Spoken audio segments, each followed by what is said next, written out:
ফোড়নে দিয়ে দেবো শুকনো লঙ্কা, তেজপাতা, গোটা জিরা। দিয়ে দিচ্ছি পেঁয়াজ কুচি। পেঁয়াজটা লাল হয়ে আসছে, এবার দিয়ে দিচ্ছি থেতো করা রসুন। দিয়ে দিচ্ছি বাটা মশলা, ধনিয়া, জিরা, আদা, লঙ্কা বাটা, হলুদ, লবণ,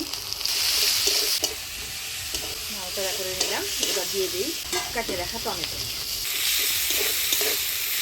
টমেটো দিয়ে নাড়াচাড়া করে নিলাম। এবারে দিয়ে দিব মশলার বাটি ধোয়া জল। মশলাটা প্রায় কষে আসছে, এবার ভাজে রাখা আলুটা দিয়ে আরেকটু কষিয়ে নিব।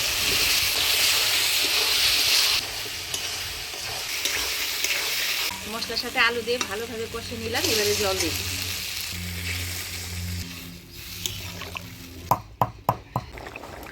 তরকারির ঝোল জাল হয়ে আসছে, এবার ভাজে রাখা এই মাছগুলো দিয়ে দিই। মাছ দিয়ে দিলাম, এবার একটু ঢাকা দিয়ে দিই।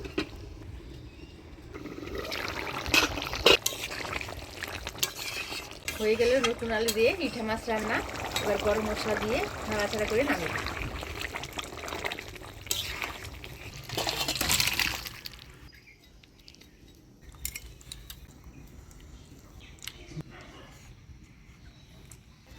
মাছটাও তো খুব ভালো।